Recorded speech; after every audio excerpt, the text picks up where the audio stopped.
Stop being so insecure. He's just a backup in case we don't work out. She said about the guy she'd been sending nudes. I said, makes sense. Changed the locks and packed her things while she was at work the next day.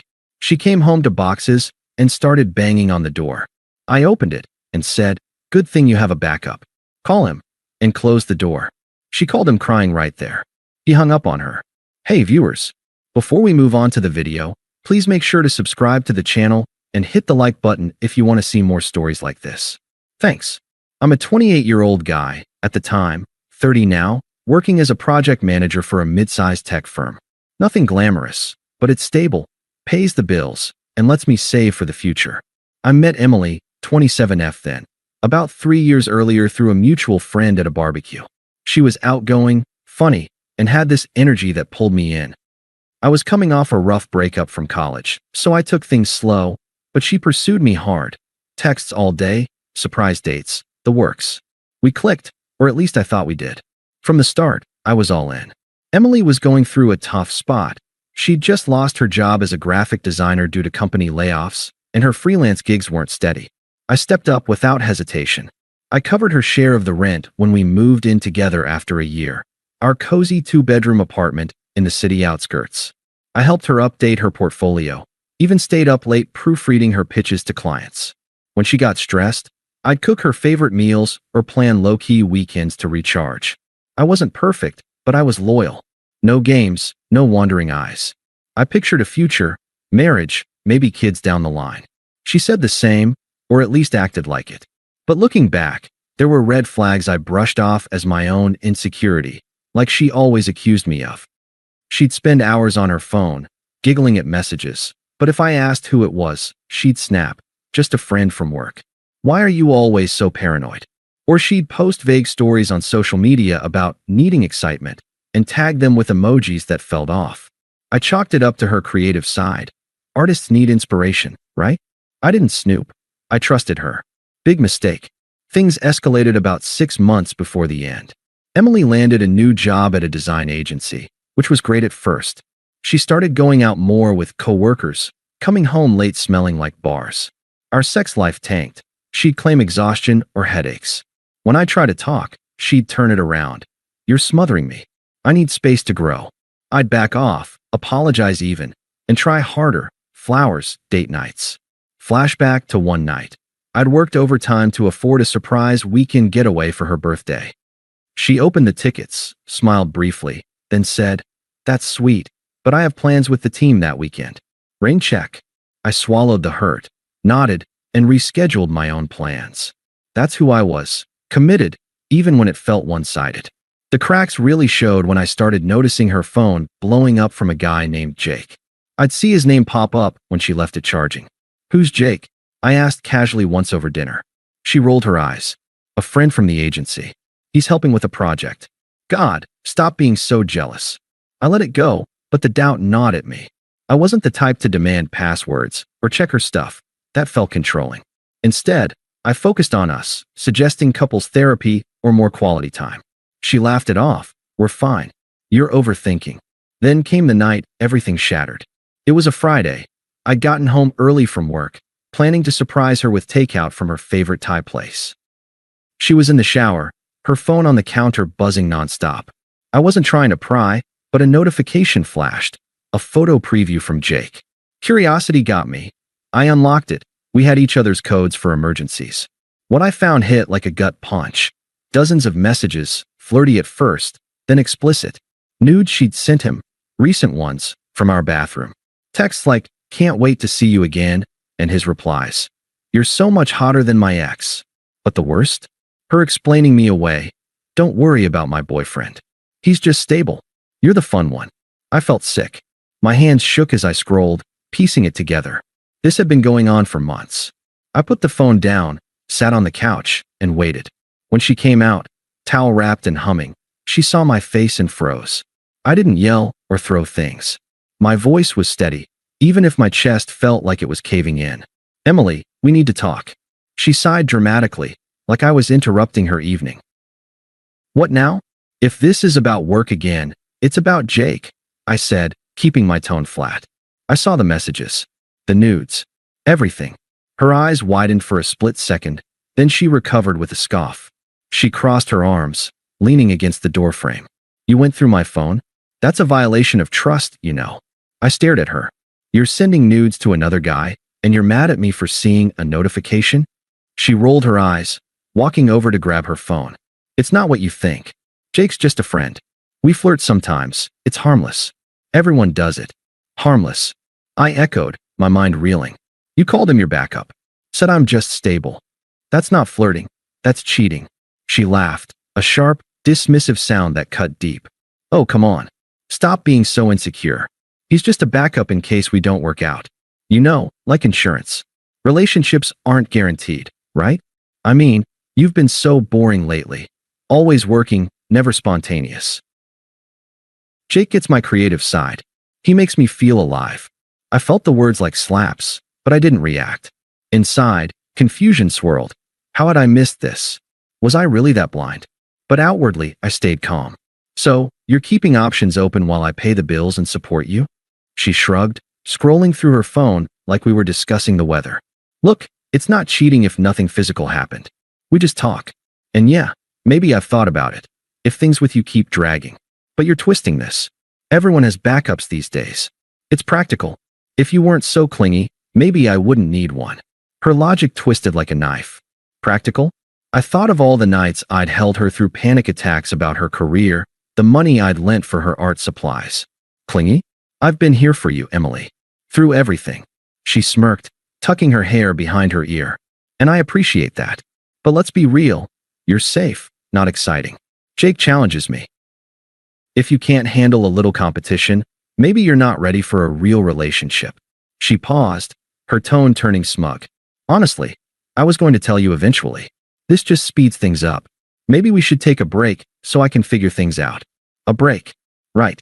Her way of keeping me on the hook while she explored. I nodded slowly, processing. Makes sense. She blinked, caught off guard. Wait, that's it. No fighting for me. No begging. I stood up, grabbing the takeout bag I'd forgotten on the table. No. If that's how you see me, a backup to your backup, then yeah, makes sense. She narrowed her eyes, a hint of uncertainty creeping in. Fine. Whatever. I'll crash at a friend's tonight. We can talk tomorrow when you've cooled off. She grabbed some clothes and stormed out, slamming the door. I sat there for a minute, the silence deafening. Then I got to work. I called a locksmith, emergency service, paid extra for same day. While they changed the locks, I packed her things. Clothes in suitcases, art supplies in boxes, everything neatly labeled. No damage, no pettiness. Just efficient detachment. By morning, it was done. I texted her. Your stuff is outside. Keys won't work. Good luck. She didn't reply right away, probably assuming I'd cave. But when she showed up that evening after work, banging on the door like a maniac, reality hit. Let me in. This is my apartment too, she shouted through the door, her voice muffled but furious. I opened it just a crack, the chain still on. Her face was red, hair disheveled from the day. Boxes sat neatly on the welcome mat. What the hell? You can't just lock me out. I kept my voice even. You wanted a break. Options. This seemed practical. She pounded the door again. This is crazy. We need to talk. I didn't mean it like that. Jake's nothing serious. Come on, open up. Good thing you have a backup, I said calmly. Call him. Her eyes flashed with anger, then desperation. You're being ridiculous. Fine, if that's how you want it. She pulled out her phone, dialing right there in the hallway. I heard it ring. Then Jake's voice on speaker, gruff, annoyed. Emily? What now? She sniffled, tears starting. Jake, he kicked me out. Can I come over? I need a place, he cut her off. Whoa, slow down. Kicked you out. That's your drama. I'm not getting involved. Besides, my girlfriend's here. Don't call again. Click. He hung up.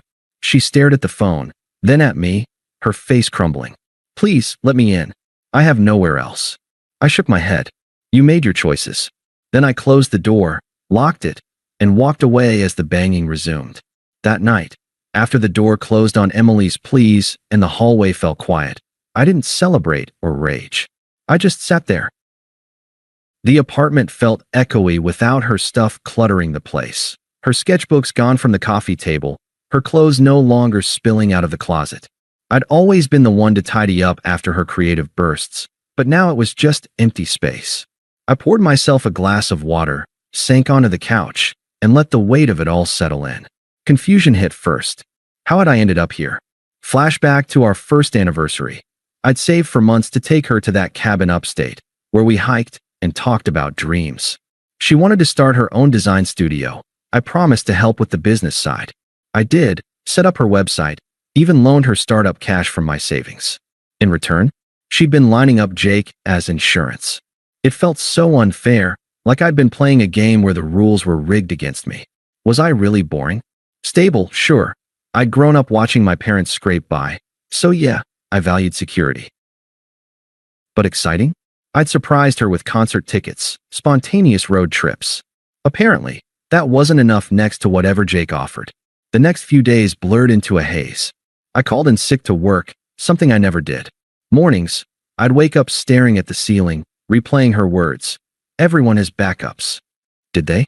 My friends didn't. My buddy Mark had been with his wife for a decade, no options in sight. I questioned everything. Was I too trusting? Too accommodating? The silence amplified it all. No text from her at first, which stung in its own way. Like I was that easy to discard. I blocked her number temporarily, not out of spite, but to breathe. Unfollowed her on social media too. Didn't need to see her posts about new beginnings or whatever spin she'd put on it. But the unfairness gnawed deepest. I'd sacrificed for us. Turned down a promotion that required travel because she hated being alone. Worked extra hours to cover her freelance dry spells. And for what? To be called clingy while she sent nudes to some agency sleaze? I allowed myself the vulnerability there, alone, no one to perform for. Tears came once, brief and hot, but I wiped them away. This wasn't about wallowing, it was processing. I started small steps. Hit the gym for the first time in months, cleared out the fridge of her weird health foods. Reconnected with old friends I'd neglected. Mark came over with beers one night. "Dude, you dodged a bullet," he said.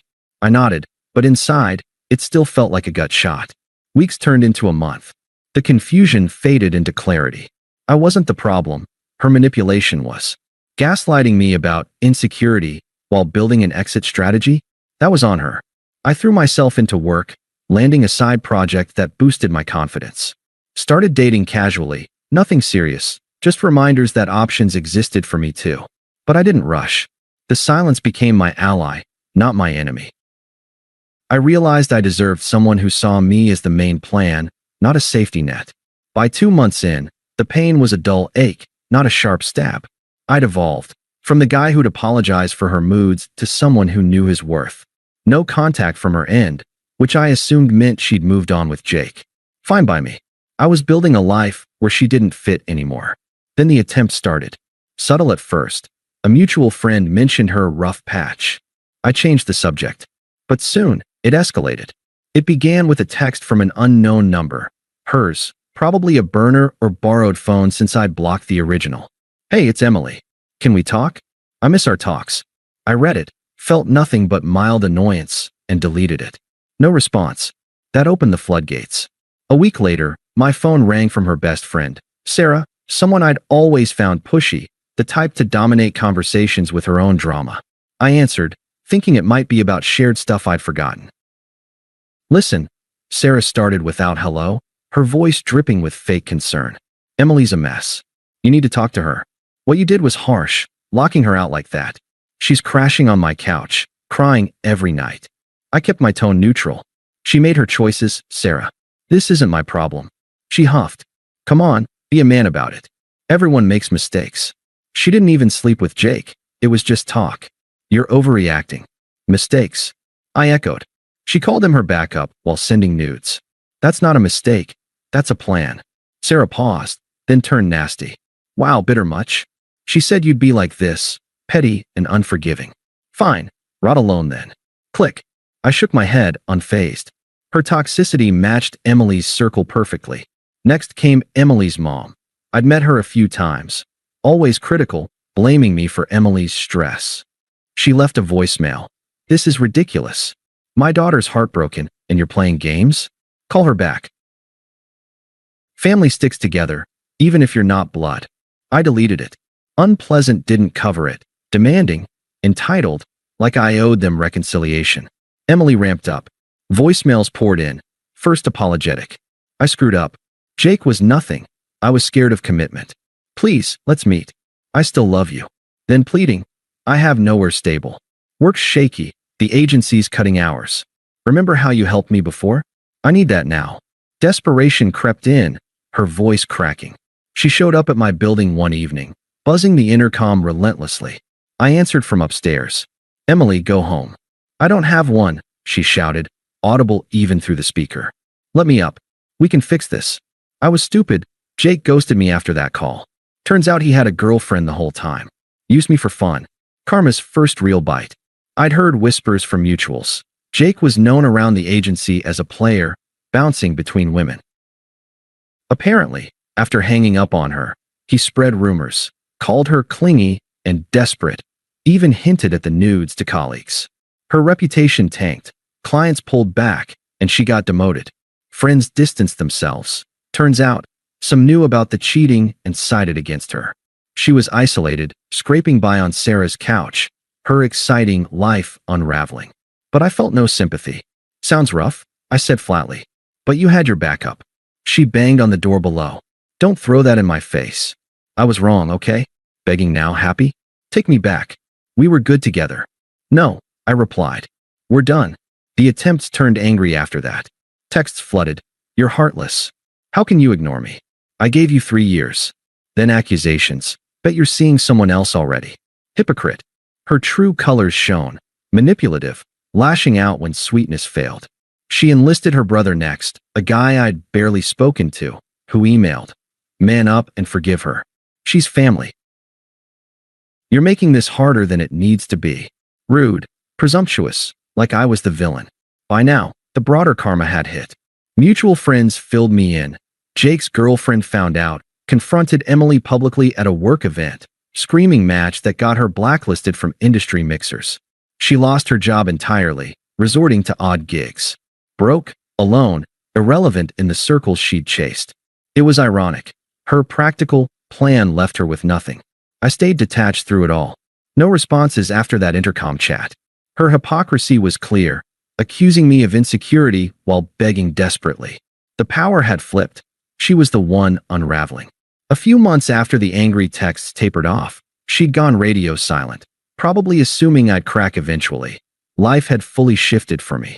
I'd gotten a promotion at work, leading a team on bigger projects, and started volunteering at a local makerspace, turning my organizational skills into something creative. Dating? Yeah, I'd met someone new, Lisa, through a hiking group. Nothing flashy, but genuine. No backups, no games. She appreciated the stable me, and it felt effortless. Emily? She was a distant memory, like an old chapter I'd outgrown. I didn't think about her well-being or wish her ill. She was just irrelevant. Then came the mutual friend's birthday party. Our old circle, Mark and a few others, had invited me to a casual gathering at a rooftop bar downtown. I almost skipped it, knowing Emily might show, but why hide? I'd moved on. Lisa came with me, and we were laughing over drinks when I spotted her across the room. Emily looked rough, hair unkempt, clothes baggy like she'd lost weight, eyes scanning desperately. She beelined for me when our gazes met, ignoring the crowd. Hey, she said, voice shaky but trying for casual. She glanced at Lisa, then back to me. Can we talk? Privately. I set my drink down, calm as ever. Lisa squeezed my hand, supportive, not territorial, and stepped aside politely. Sure, I said, but make it quick. We moved to a quieter corner. Emily fidgeted, twisting her hands. I didn't expect to see you here. You look good. Happy. I nodded. No thanks, no elaboration. Look, I've been thinking, she rushed on, words tumbling. I messed up bad. Jake was a disaster. He cheated on his girlfriend with me, then ditched me when she found out. Work fired me over the drama. No one's hiring me now. I'm staying with my mom, scraping by on temp jobs. It's hell. But we had something real. I see that now. Please, give me another chance. I'll change. No more stupidity. I need you. Her eyes welled up, desperation peaking. It was a far cry from the smug girl who'd laughed off my pain. I met her gaze evenly, feeling nothing but detachment. You said I was insecure for worrying about Jake. Called him your backup because I was too boring, too safe. Practical, right? She winced. I was wrong. Immature. But we've grown. No. I cut in, firm but unemotional. You've got it backward. I grew. This life, the promotion, the friends, the peace, it's mine now. Without the manipulation or the games. You're the one chasing backup still, but I'm not one anymore. Her face twisted, tears to anger in seconds. So that's it. You're done? After everything, you just throw me away like trash. I shrugged. You threw us away first. And honestly, I don't think about you at all these days. You're irrelevant to my happiness.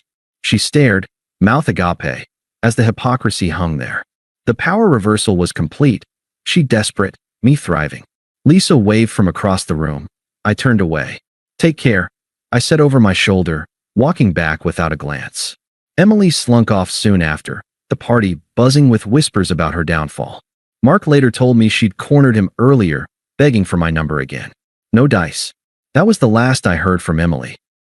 Mutuals say she's still struggling, bouncing between jobs. Her social circle shrunk to just Sarah and family, who apparently enable her excuses. Jake? Last I heard, he got canned from the agency for harassment complaints. Karma all around, I guess. But I don't dwell on it. Life's too good now. Lisa and I are planning a trip, work's fulfilling, and I've got hobbies that light me up. The betrayal stung, but it forced me to level up. If anything, I'm grateful for the clarity. It showed me what I won't settle for. AITA for handling it this way. Locking her out. Ignoring the pleas. Delivering that final shutdown. Some might say cold, but after the manipulation and disrespect, I think dignity won out. Thanks for watching. Make sure to subscribe to the channel and hit the like button. What do you think about this story? Share it in the comments.